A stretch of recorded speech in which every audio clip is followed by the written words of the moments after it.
Eu quero convidá-lo a abrir, por gentileza, a sua Bíblia, no segundo livro de Crônicas, no capítulo 16, e nós vamos ler juntos do versículo 1 até o versículo 9. Eu vou ler na Nova Almeida atualizada, mas qualquer que seja a sua versão bíblica, acompanhe comigo. Segundo Crônicas, capítulo 16, de 1 a 9.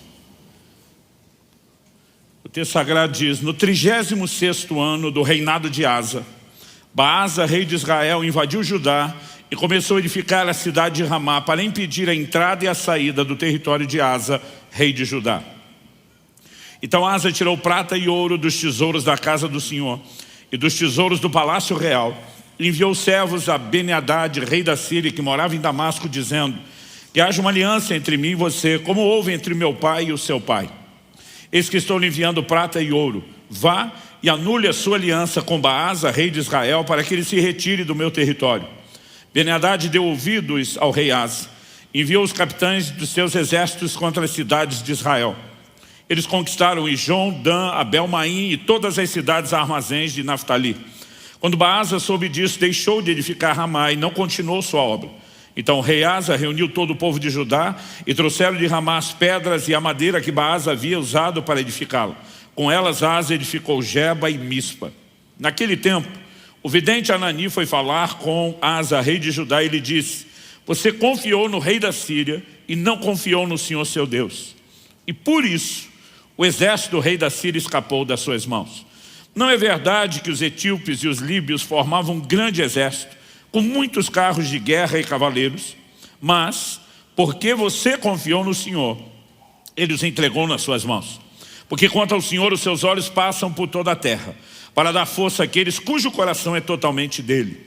Nisto, você cometeu uma loucura. Por isso, de agora em diante, haverá guerras contra você. Pai, nós oramos que a Tua palavra ilumine os olhos do nosso entendimento, alcance o íntimo do nosso coração, que ela venha carregada, ó Deus, de revelação, de compreensão espiritual, de aplicação prática, agindo de forma sobrenatural pelo Teu Espírito e cumprindo o propósito pelo qual o Senhor a libera. Nós clamamos que de fato haja dentro de cada um de nós aquela capacidade de percepção e análise que vai além daquilo que possa ser classificado como meramente natural. E desde já nós te damos glória, honra e louvor pela certeza do que o Senhor fará em nome de Jesus. Amém. Bom, eu quero tomar esse texto como nosso ponto de partida e fazer isso usando a lente, o prisma que o Novo Testamento nos dá para a leitura de episódios do Antigo Testamento como esse. Romanos capítulo 15, verso 4 diz: tudo quanto foi escrito para nosso ensino foi escrito, inclusive essa porção das Escrituras.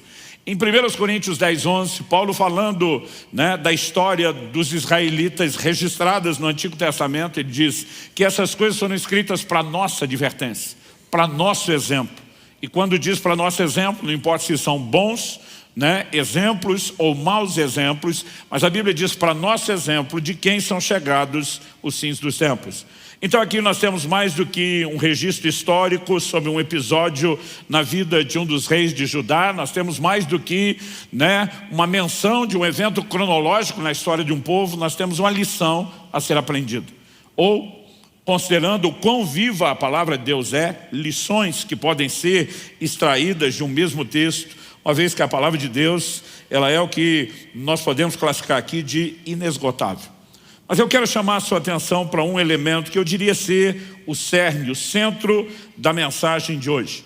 A Bíblia nos mostra que o rei Asa foi confrontado por um profeta, chamado de vidente, porque os profetas tinham visões. Essa era a maneira como Deus falava com eles. Números 12, 6, o próprio Deus diz assim: se há profeta no meio de vocês, eu me revelo a ele por meio de sonhos, visões e enigmas.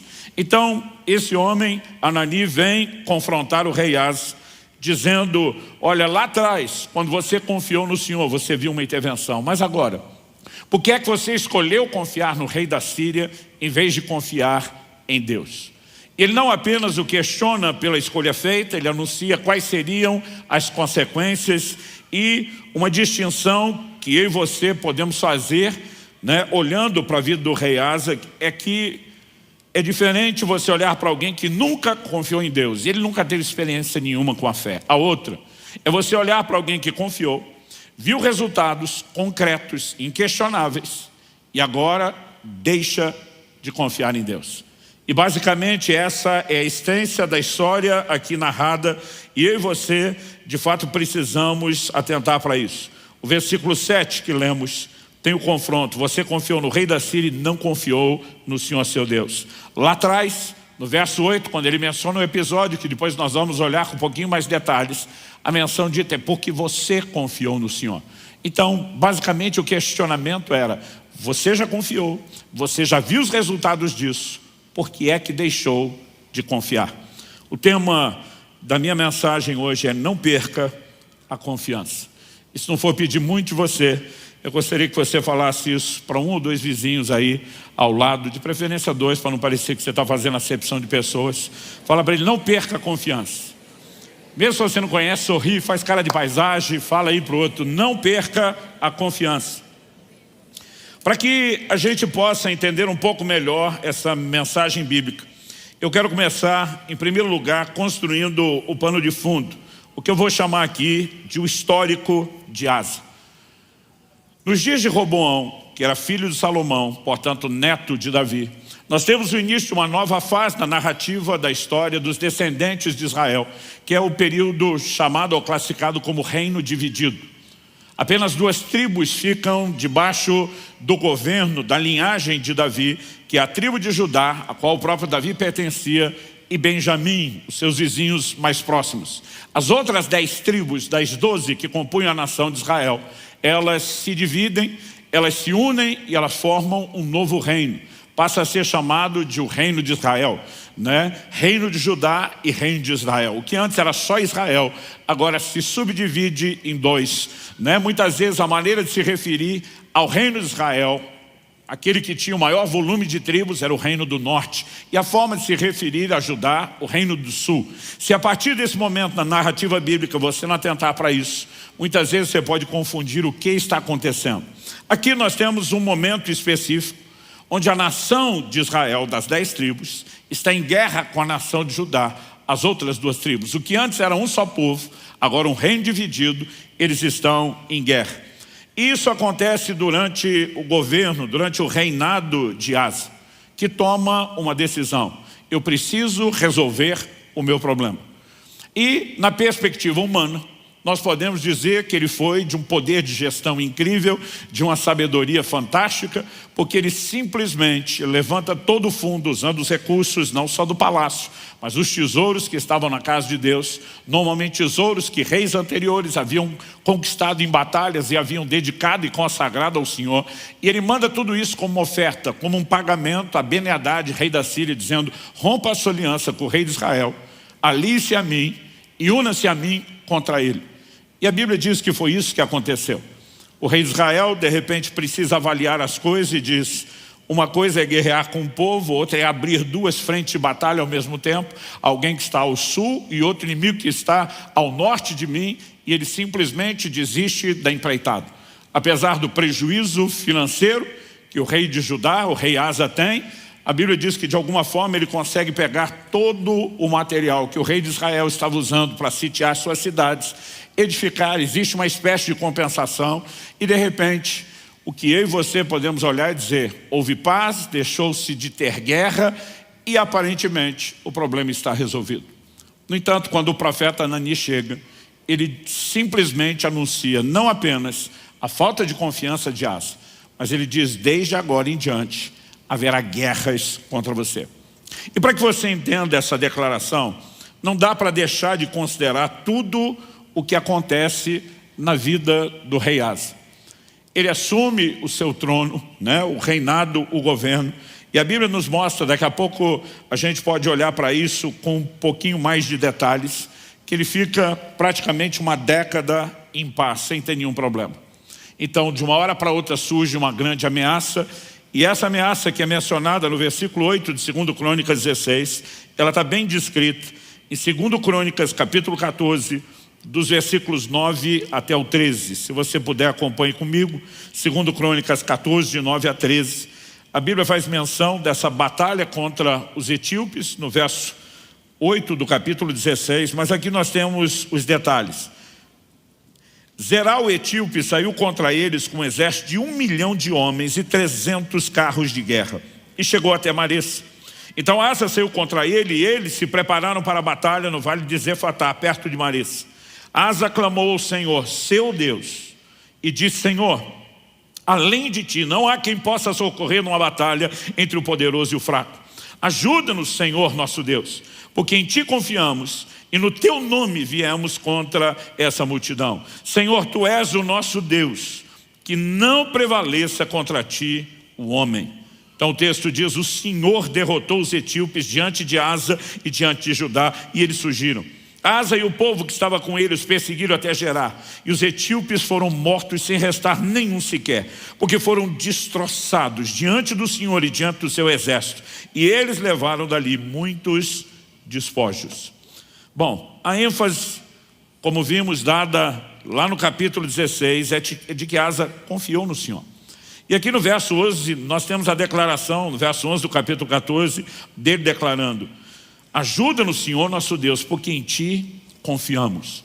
Ele simplesmente está diante de uma batalha que humanamente, naturalmente é impossível. Mas a Bíblia diz que ele clamou ao Senhor, seu Deus.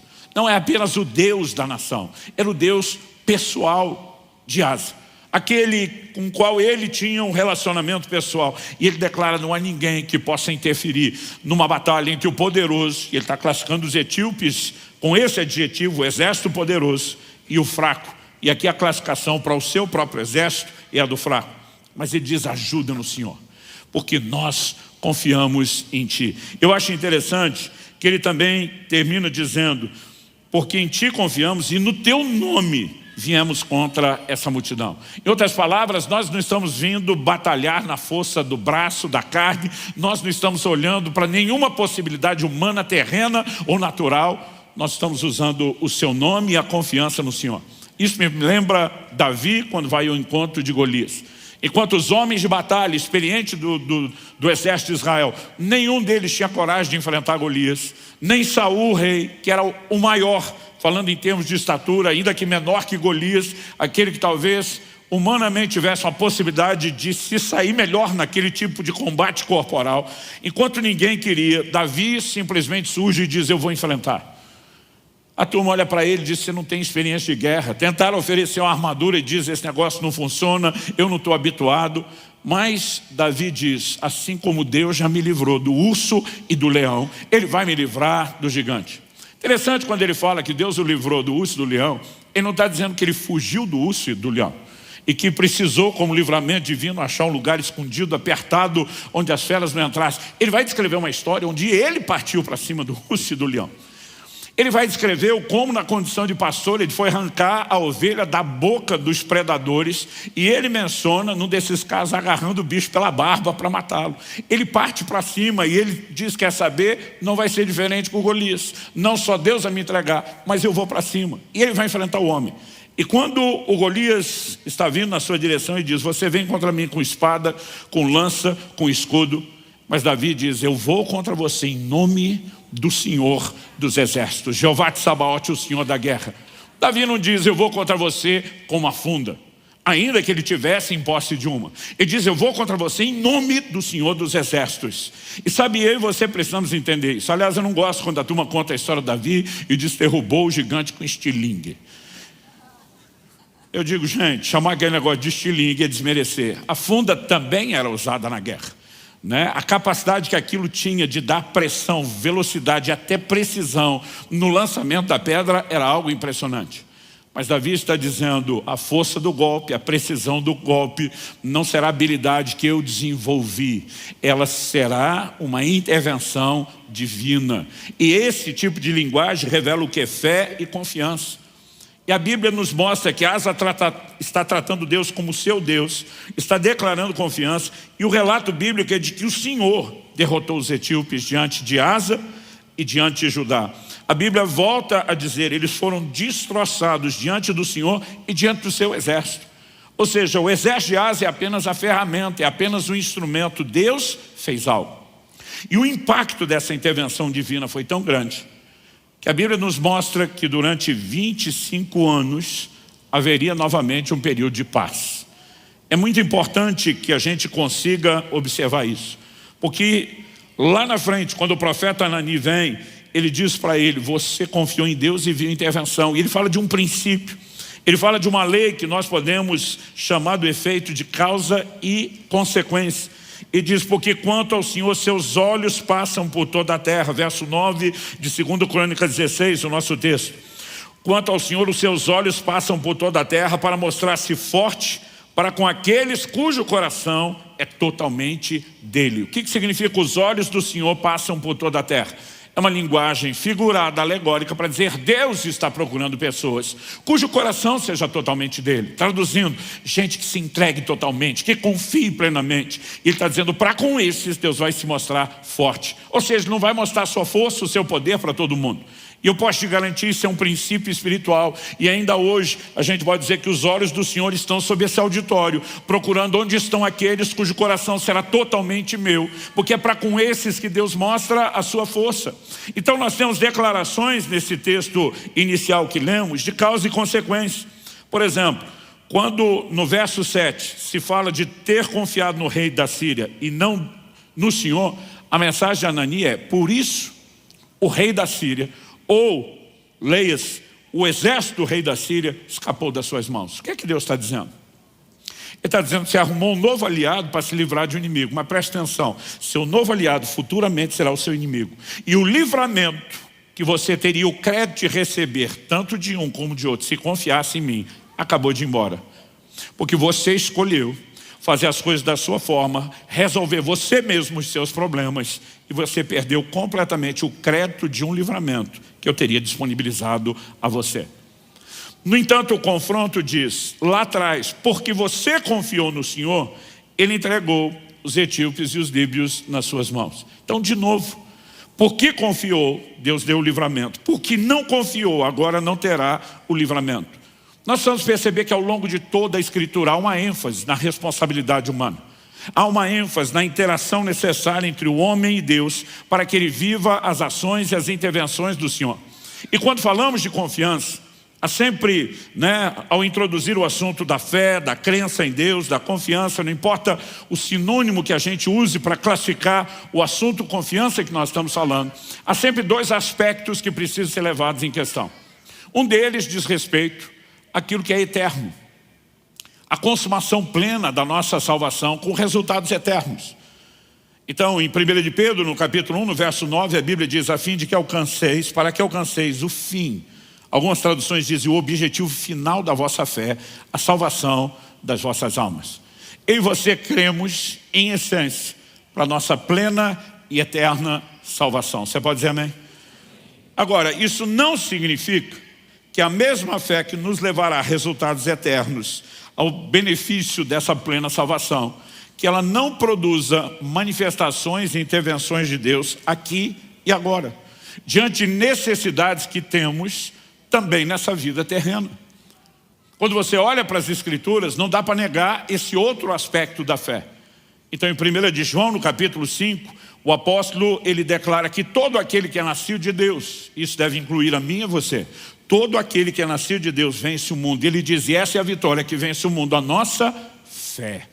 Ou seja, enquanto caminhamos em direção à nossa plena e eterna salvação, nós teremos adversidades, nós enfrentaremos resistências, nós teremos problemas, chame do jeito que você quiser, e eles precisam ser vencidos nessa caminhada terrena, e a forma de vencê-los é usando a mesma fé que nos leva à salvação eterna. Então, particularmente, eu não gosto quando vejo determinadas igrejas e pregadores dando ênfase à fé, quase como se ela fosse só para melhorar a nossa vida terrena e não tivesse um impacto eterno. Paulo diz em 1 Coríntios 15, se é só para essa vida que esperamos em Cristo, nós somos de todos os homens os mais dignos de lástima. Outra tradução diz os mais infelizes. Então nós não podemos apenas definir a fé como algo que resolve conflitos, adversidades momentâneas e nos esquecer daquilo que é eterno. Mas aí nós temos outro grupo, às vezes zeloso de não perder a essência da mensagem da fé e do seu objetivo de plena e eterna salvação. E eles parecem também fazer uma outra dicotomia, uma outra divisão e sinalizar que a fé só vai ter resultado eterno e que não há intervenções a serem vividas agora. E a gente não pode olhar para isso e concordar e dizer que apenas a gente simplesmente se sujeita a tudo aquilo que se levantar, que não há como confiar em Deus para nenhuma intervenção aqui, porque nós só estamos esperando uma salvação eterna. Essa mensagem também não é bíblica. É lógico, se formos comparar os dois aspectos, aquilo que é eterno tem mais peso do que aquilo que é passageiro. O apóstolo Paulo ilustra isso escrevendo a Timóteo. Ele diz, o exercício físico tem pouco proveito, mas a piedade para tudo é proveitosa. Ele não está dizendo que o exercício não tinha proveito, mas ele diz tem pouco proveito, mas a piedade para tudo é proveitosa. Por quê? Ele diz tem a promessa dessa vida e da que há de vir. Traduzindo, o exercício melhora a sua qualidade de vida aqui e só, não produz resultados eternos. A piedade abençoa você aqui e produz resultados eternos. Ele não está falando para escolher entre um e outro. Ele mostra que você pode usar os dois, mas obviamente ele está dizendo que existe algo que tem um peso maior, porque suas consequências são eternas. Quando falamos desses dois aspectos da fé, nós não estamos falando de fés diferentes. É a mesma fé, no mesmo Deus, fundamentado na mesma palavra e promessas, e que tem áreas de atuação que são complementares, não são divergentes. Então eu e você, ao longo da caminhada, teremos adversidades, teremos circunstâncias difíceis e precisamos aprender a confiar no Senhor se queremos ver o sobrenatural de Deus, se queremos ver manifestações do poder de Deus e suas intervenções milagrosas. Mas não podemos limitar a fé a isso e ignorar aquilo que é eterno. Mas considerar o que é eterno não precisa significar ignorar o mover de Deus enquanto caminhamos. Com essa visão clara de que a fé, a confiança é abrangente, eu e você precisamos entender o quê? Que a confiança, e essa é a história de Asa, a confiança pode ser perdida. E é algo que eu quero repetir aqui algumas vezes, pior do que nunca ter confiado em Deus. É ter confiado, ter visto o resultado e de repente comprometer, perder essa confiança que já demonstrou ser funcional. Então, olhando para a vida de Asa, a gente percebe como ele começa. Segundo Crônicas, capítulo 14, verso 1, diz assim, Abias morreu e eles o sepultaram na cidade de Davi. E Asa, seu filho, reinou em seu lugar. Nos dias dele, a terra esteve em paz durante 10 anos. Os primeiros 10 anos do reinado de Asa, tranquilidade, nenhuma guerra, nenhuma batalha. Então surge essa situação da qual nós já lemos, onde os etíopes se levantam com um exército que seria impossível de vencer, não houvesse aquela intervenção de Deus. Depois da vitória contra os etíopes, a Bíblia fala de mais 25 anos de paz. Segundo Crônicas 15, 19, diz, não houve guerra até o 35º ano do reinado de Asa. Então, Asa assume o trono, 10 anos de paz. A batalha contra os etíopes, com o livramento de Deus. E agora, isso significa que nós estamos no ano 10º. Até o ano 35º, nós temos 25 anos de paz. Ou seja, nos primeiros 35 anos do seu reinado, ele teve uma situação de guerra e ainda com intervenção de Deus. Agora surge o problema com Baasa, rei de Israel. E é nesse momento que surge o problema com Baasa, que nós vemos ele simplesmente não consultando a Deus, não buscando ao Senhor, não orando, né? Ele simplesmente age como quem está comunicando a seguinte mensagem: eu me resolvo, eu me garanto, eu dou meus pulos, eu consigo sair dessa. Quase como quem diz para Deus, dessa vez eu não preciso de você. E é evidente que ele perdeu a sua confiança, em primeiro lugar, pela própria mensagem do profeta que está dizendo antes, você confiou e viu o livramento. Agora você escolheu não confiar e os resultados estão aí, porque só se vê a força e o poder de Deus quando o nosso coração é totalmente dele. Mas há outros relatos que mostram que esse homem perdeu a confiança. A gente leu do verso 1 ao 9 de 2 Crônicas 16 e o verso 10 nos mostra qual foi a atitude de Asa com o profeta Anani. A Bíblia diz, porém, Asa se indignou contra o profeta e o lançou na prisão, porque estava enfurecido contra ele por causa disso. Na mesma ocasião, Asa oprimiu alguns do povo. Então a questão não é ser confrontado. A questão é o que você faz com o confronto. É lógico que esses monarcas soberanos, né, eles, pelo nível de poder que tinham, muitas vezes o ego se tornava um tanto quanto exacerbado. Mas você olha para Davi, por exemplo, depois de ter pecado, quando Natã o visita e coloca o dedo na ferida, qual foi a reação de Davi? O Salmo 51, que Davi compõe como arrependimento do seu pecado. Ele declara a Deus: contra ti, e contra ti somente, eu pequei. O que nós vemos é um homem que se quebranta, é um homem que se arrepende, que vai trilhar um caminho de restauração. No entanto, a atitude de Asa não foi dizer: eu errei. A atitude de Asa é dizer ao profeta: eu não estou nem aí porque você está falando e eu vou te silenciar. E o colocou na prisão. É lógico que o problema dele não era com o mensageiro. O problema de Asa é com quem enviou o profeta, é com quem enviou o mensageiro. Mas toda a sua atitude mostra que realmente o coração dele havia se desconectado com Deus. E é um outro detalhe: na mesma ocasião, Asa oprimiu alguns do povo, aqueles a quem deveria servir.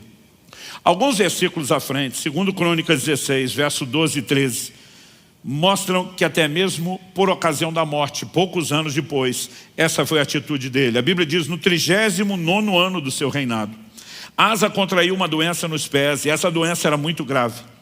Porém, na sua enfermidade, ele não recorreu ao Senhor, mas confiou nos médicos. Asa morreu no 41º ano do seu reinado. Sabe, nós temos algo que precisa ser compreendido. Em primeiro lugar, eu quero deixar claro que eu não creio que esse texto diga o que eu já vi alguns pregadores tentar fazê-lo dizer: que um crente não deveria buscar ajuda médica, porque isso significa incredulidade. A medicina é uma dádiva de Deus. A Bíblia faz menção, né, em Ezequiel 47, das folhas de uma árvore que seriam para remédio. Essa sabedoria e entendimento tem sido dada por Deus ao longo da história da humanidade e tem sido bem utilizado. Desde o entendimento do uso de alimentos, como, né, o uso das plantas, das ervas. Paulo se refere a Lucas, que era parte da sua equipe missionária, como sendo o médico amado. Escrevendo a Timóteo, o apóstolo Paulo, que tinha um ministério de cura poderoso, ele dá orientações muito práticas. Ele diz, por exemplo, em 1 Timóteo 5, não beba apenas água por causa das frequentes enfermidades no seu estômago. Bebe um pouco de vinho. O que ele está dizendo? Ele não está dizendo só para Timóteo: olha, você tem que só orar e aplicar fé. E eu, obviamente, não estou falando contra isso.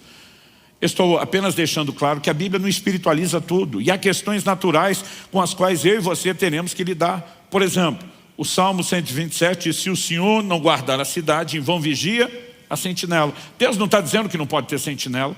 Deus não está dizendo que não deveríamos se preocupar com esse tipo de segurança. Ele apenas está dizendo que se nós confiarmos apenas na sentinela e não no que ele pode oferecer, nós teremos um problema, porque não teremos segurança completa. A mesma mensagem é dada por meio de Paulo na carta a Timóteo. Quando no capítulo 6, dos versos 17 a 19, Paulo diz assim: exorta os ricos desse mundo que não confiem na instabilidade das riquezas, mas em Deus. A questão não é que é errado você ter recursos. A questão não é que é errado você fazer um pé de meia, você ser previdente. A sabedoria divina nos mostra isso quando José, no Egito, diz para Faraó: aproveita os anos das vacas gordas de prosperidade, estoca, provisiona, para que você possa enfrentar o momento da necessidade. O problema é quando existe uma confiança que é depositada nas riquezas, em vez de ser depositada em Deus. Interessante que Paulo diz assim: não confie na instabilidade das riquezas. Sabe o que ele está dizendo? Mesmo aquilo que você acha que é o seu pé de meia, aquilo que você se organizou a ponto de dizer dentro de você: eu me garanto, você pode ser surpreendido, as circunstâncias podem mudar, a economia mundial pode virar da noite para o dia, e daqui a pouco você vai descobrir que isso não é tão estável quanto você achava que era. Então não tem nada de errado você tomar as suas providências. Errado é quando você confia nisso, a ponto de descartar a confiança em Deus. E a Bíblia diz que ele não recorreu ao Senhor, ele confia nos médicos. O problema é a confiança nos médicos, a ponto de ser para Deus: eu te descarto, eu não preciso de você, eu me garanto, eu tenho quem resolva o meu problema. E os médicos não conseguiram resolver o seu problema. Por outro lado, você vai ter reis como Ezequias, que os médicos não podiam resolver o seu problema. Ele vira para a parede, ele ora, ele chora, ele clama, e ele vê uma intervenção de Deus. A questão é onde colocamos a nossa confiança. E o que me parece ficar muito claro nessa história é que esses aspectos da fé, seja se nós estamos falando do relacionamento pessoal com Deus, de fé para as circunstâncias, ou daquilo que diz respeito até mesmo à nossa salvação que é eterna, eles se mesclam de tal forma no uso da mesma fé, que muitas vezes nós não percebemos que ao estar baixando a guarda para confiar em intervenções de Deus na vida terrena, nós podemos estar comprometendo todas as outras áreas onde a fé deveria estar agindo. E quando eu olho para a vida de Asa, obviamente fica claro, fica evidente para mim que a confiança, que a fé, ela pode ser perdida. Quando eu olho para o que aconteceu, eu não creio que o rei foi castigado, entre aspas, porque deixou de confiar em Deus. Então Deus, de uma forma birrenta, rancorosa, diz: agora você vai ver, agora eu vou para cima de você. Deus simplesmente diz: o exército da Síria escapou das suas mãos. O que você nem imagina, que é os problemas que você ainda terá, você acabou de jogar fora toda a provisão quando escolheu não confiar. Deus só pode agir nas nossas vidas através da fé. A Bíblia diz que o justo viverá da sua fé, de que aquele que se aproxima de Deus deve crer, que sem fé é impossível agradar a Deus. Tiago capítulo 1 verso 5 diz: se algum de vocês tem falta de sabedoria, peça a Deus, que a todos dá liberalmente. Ele está dizendo: Deus pode interferir em todas as suas necessidades enquanto você caminha nessa terra, oferecendo a você aquilo que você não tem. Mas no verso seguinte, o 6, ele diz: peça porém com fé, não duvidando. E diz: porque o que duvida é semelhante à onda do mar, que é levada e agitada pelo vento. Ele diz: não pense tal homem que receberá do Senhor coisa alguma. O assunto inicial é sabedoria. Ele diz: mas se não tiver fé, não só não recebe a sabedoria, como não se alcança coisa nenhuma. A fé é a única forma através da qual eu e você podemos receber de Deus, não apenas a salvação eterna, qualquer nível de intervenção. E o ponto é, a confiança pode ser minada com todos os resultados que ela poderia proporcionar se não tivesse sido perdida ou comprometida. Esse homem não foi castigado, ele simplesmente escolheu agir por conta própria. Ele disse para Deus, ainda que de uma forma não verbal, por meio das suas atitudes: eu não preciso do Senhor, eu me resolvo, eu me garanto. Então Deus olha para ele e diz: então você está por conta, ué. A pergunta prática, o questionamento prático a ser feito é: por que razão o rei deixou de confiar? O que aconteceu? A gente consegue ter uma leitura dessa autossuficiência, alguém que está dizendo para Deus: eu me garanto, eu resolvo meus problemas sem o Senhor.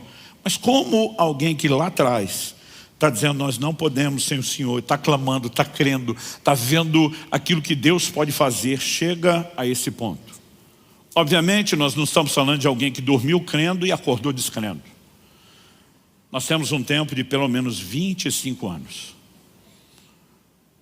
Eu já questionei todo tipo de coisa aqui. Será que a falta de problemas, a ausência de guerras, de batalhas, de necessidade, fez com que os músculos da fé desse homem se atrofiassem em vez de se desenvolver?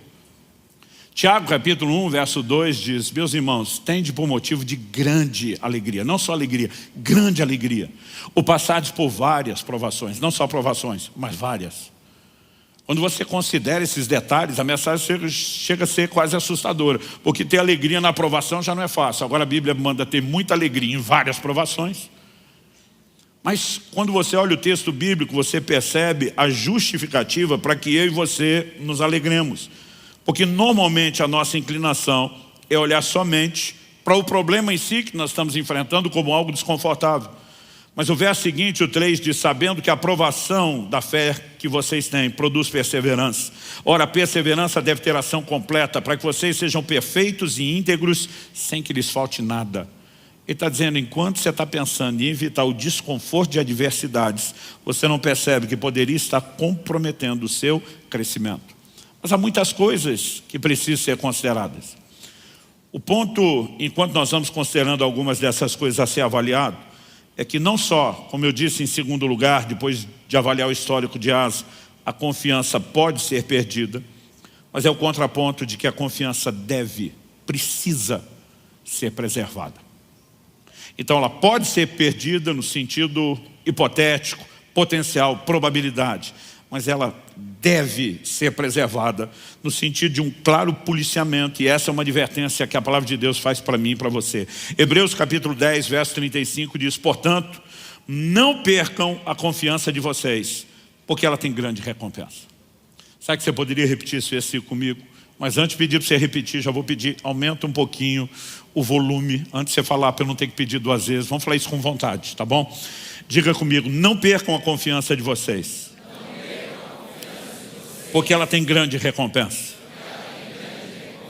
Só mais uma vez, não percam a confiança, porque ela tem grande recompensa. Agora, por que a Bíblia traria uma advertência? Não estamos falando de um caso único, exclusivo, nem isolado. Isso é recorrente nas Escrituras. Porque a Bíblia falaria sobre não perder a confiança se não fosse possível que isso acontecesse. É evidente que há um risco, que há uma probabilidade, mas eu e você somos responsabilizados a zelar para que isso não aconteça, a proteger a nossa fé e confiança de maneira a não perdê-la. Então o verso 36 a 39, nós lemos o 35 de Hebreus 10, segue dizendo: vocês precisam perseverar, para que, havendo feito a vontade de Deus, alcancem a promessa. O que é perseverar? Eu fiz a vontade de Deus, eu já vi intervenções da parte de Deus, Asa também. Mas se não perseverar na mesma confiança, você pode não alcançar no final aquilo que Deus tem, ainda que tenha alcançado no início da jornada, no início da caminhada. O texto segue dizendo: porque ainda dentro de pouco tempo aquele que vem virá e não irá demorar, mas o meu justo viverá pela fé. Uma referência a Abacuque 2,4. E se retroceder, dele a minha alma não se agradará. Significa que alguém pode retroceder na fé? Claro que sim. Essa é a classificação, o adjetivo dado a quem perde a confiança. E se retroceder, dele a minha alma não se agradará. E o texto termina no 39. Nós, porém, não somos dos que retrocedem para a perdição, mas somos da fé para a preservação da alma. Agora vamos pensar junto.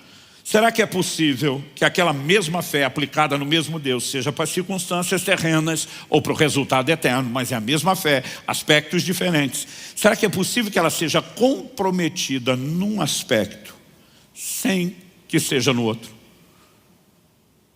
Será que nós vamos imaginar que perder a confiança é só um problema para não ver milagre aqui na terra, mas que isso jamais afetaria o curso da nossa salvação?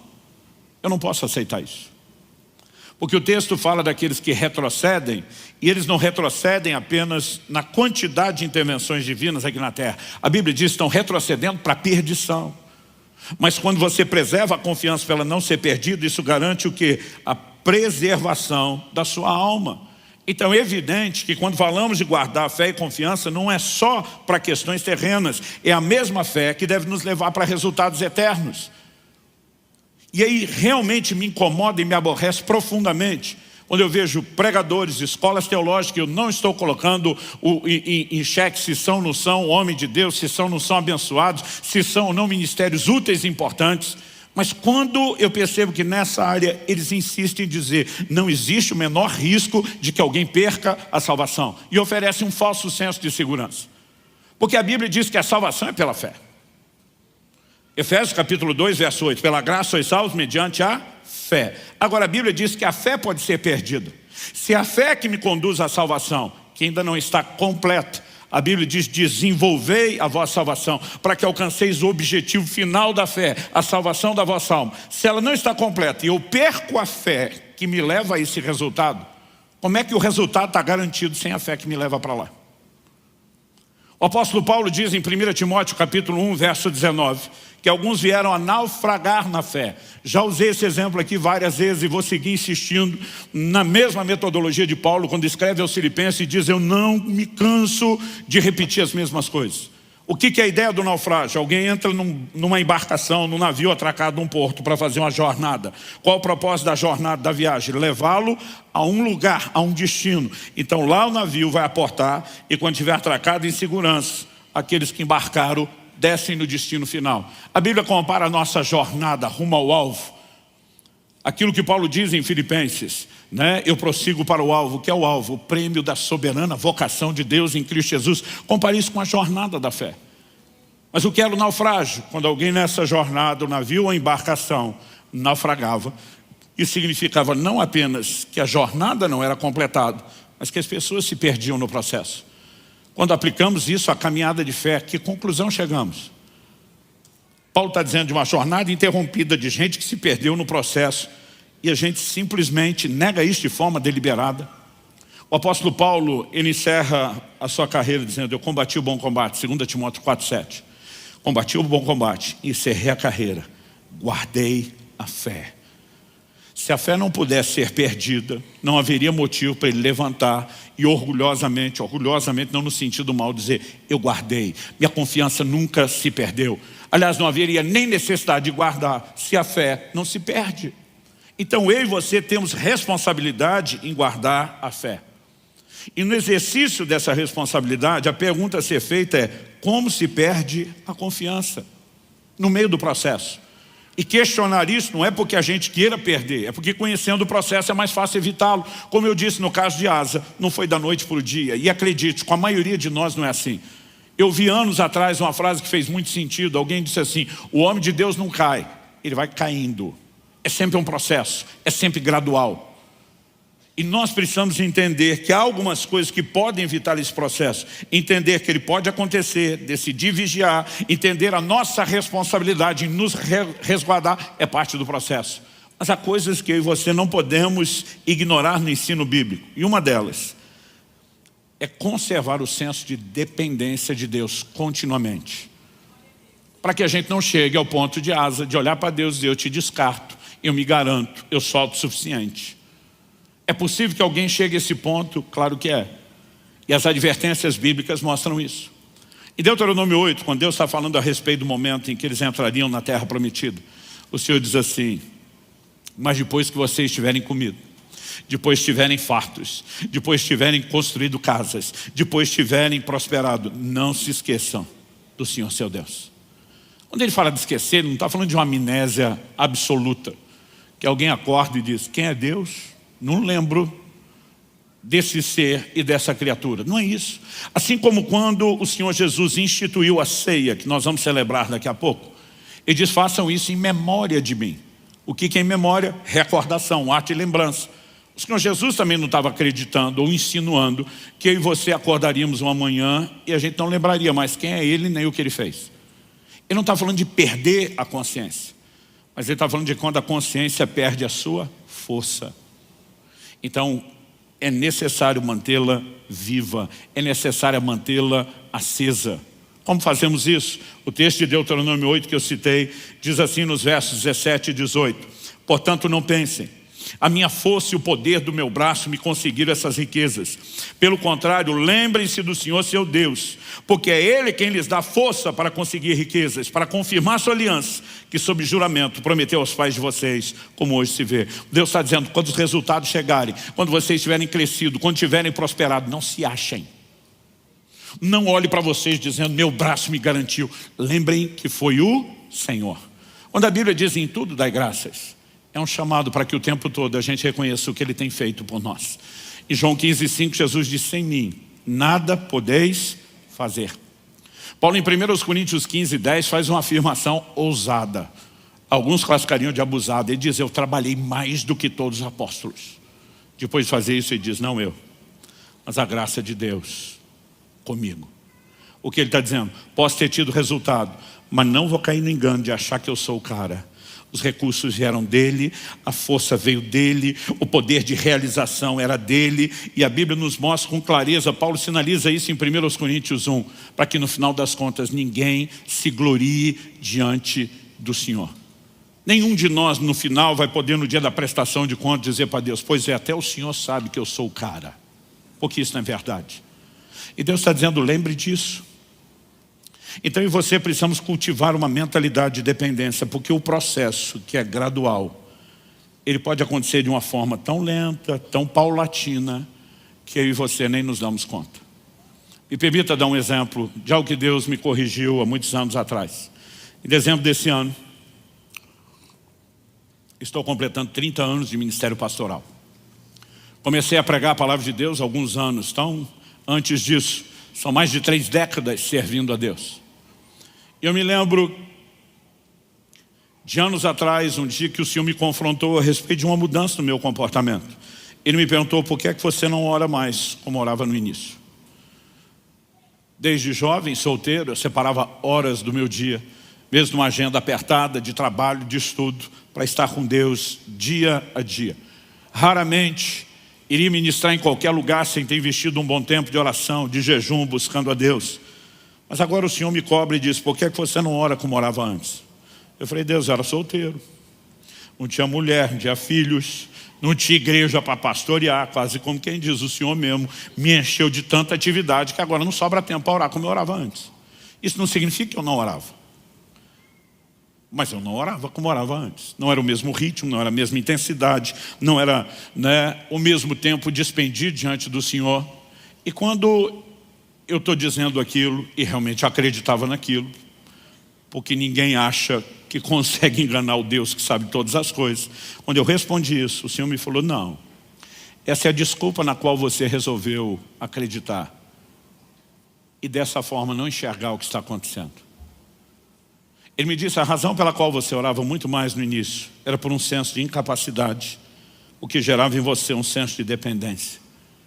Era sempre um desespero dentro de você, eu não consigo fazer isso, a menos que Deus o faça. Então, todo o tempo gasto em oração era um clamor, para que você visse a minha manifestação.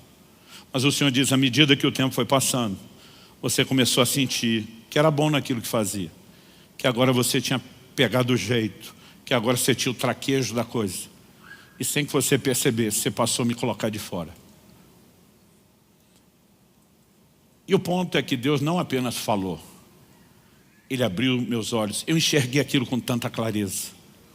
Não havia nada, absolutamente nada que eu pudesse falar para retrocar aquilo. Eu simplesmente percebo que eu estou enganando a mim mesmo. E é por isso que a Bíblia às vezes fala de pessoas como Pedro, quando o galo canta, como o filho pródigo, que caíram em si, porque estavam fora de si. E essa é a hora que a sua atitude determina como as coisas se conduzirão. Você vai ficar revoltadinho, estilo asa, e brigar com Deus que está falando, ou você vai à semelhança de Davi dizer, eu me arrependo e eu conserto. A gente tem uma leitura equivocada, que ela é exacerbada dentro da cultura latina, eu diria. Quanto mais eu viajo e conheço povos e culturas, mais evidente isso fica para mim dentro da cultura latina. Nós temos uma dificuldade enorme com o confronto. Porque a gente lê o confronto como se fosse uma reprovação de quem somos, não de algo que fizemos. Então mesmo quando Deus chama atenção, porque nos ama e quer o melhor de nós, é como se a gente já visse naquilo um selo de desaprovação, existe uma reação emocional, a gente se fecha e a gente bagunça as coisas. É por isso que no livro do Apocalipse você vê o Senhor dizendo com toda clareza, tens a teu favor isso, isso e isso. Ou seja, eu não te desaprovo quanto pessoa, eu estou aprovando você, mas tem um comportamento que precisa ser arrumado, que também não muda a minha capacidade. O Senhor precisa vir, como a gente diria, pisando em ovos, para não criar uma resposta errada. Naquele dia eu chorei e chorei muito. Eu passei a orar e clamar a Deus com insistência. Não me deixe entrar nesse processo gradual de autossuficiência, de te excluir do processo. Me ajude. Mas ao mesmo tempo em que eu dizia, me ajude, o Senhor diz, há formas de você se ajudar. E uma delas é cultivar gratidão por tudo que Deus tem feito. É o tempo todo reconhecer aquilo que você não pode sozinho. É você continuar crendo e clamando para novas intervenções. Lembrando, esse tem sempre sido o meu histórico dependência de Deus. A fé, ela não apenas pode, ela precisa ser preservada. E a minha mensagem para você hoje é, não perca a sua confiança. Me parecia às vezes que Deus cobrou quase que demasiadamente a Asa. Mas como foi dito em Lucas 12:48, aquele a quem muito foi dado, muito lhe será exigido. Quanto mais nós vemos e experimentamos o que Deus tem, maior será o nível de cobrança. E Asa viu o que Deus podia fazer. Ele não tinha o menor direito de escolher parar de confiar. Eu vou repetir mais uma vez o que eu anunciei e ficaria repetindo. Pior do que nunca ter confiado em Deus é alguém tê-lo feito, provado resultados, então abandonar a confiança. Eu termino lendo a você a advertência de Hebreus capítulo 3, de 12 a 14. Tenham cuidado, irmãos, para que nenhum de vocês tenha um coração mau e descrente, que o leve a se afastar do Deus vivo. O verso 12 traz uma advertência que é generalizada. Temos que ter cuidado para que não haja um coração mau e descrente. Outra tradução diz um perverso coração de incredulidade. O que ele faz? Nos leva a se afastar do Deus vivo. Como que alguém se aproxima? Hebreus 11 diz, aquele que se aproxima de Deus deve crer. Nós nos aproximamos por fé. Só pode afastar quem já aproximou primeiro. Como que se afasta? Incredulidade, o oposto da fé. Verso seguinte diz, pelo contrário, o que é o contrário de se afastar, permanecer próximo, colado, juntinho, ou na linguagem do bom mineiro do interior, agarrado nele. E diz, pelo contrário, animem uns aos outros todos os dias, durante o tempo que se chama hoje, a fim de que nenhum de vocês seja endurecido pelo engano do pecado. Porque temos nos tornado participantes de Cristo, se, e aqui o condicional é claro, se de fato guardarmos firme até o fim a confiança que desde o princípio tivemos. Se ela não for comprometida, então os resultados eternos também serão preservados, e não só as intervenções de Deus na nossa jornada terrena. Que o Senhor nos ajude a perceber o quão sério isso é, abraçar sua mensagem amorosa que valoriza cada um de nós e o relacionamento que Ele quer ter conosco, e que a gente seja cuidadoso no exercício da nossa responsabilidade de permanecer interagindo com Ele em nome de Jesus. Feche seus olhos. Pai, nós oramos que a Tua palavra produza resultados não apenas aqui e agora, mas mesmo depois dessa reunião. Nós oramos que aquilo que o Senhor começou não apenas continue, mas cresça, progrida, se desenvolva, e que a Tua palavra, como o Senhor disse por boca do profeta Isaías, cumpra o propósito pelo qual tem sido enviado.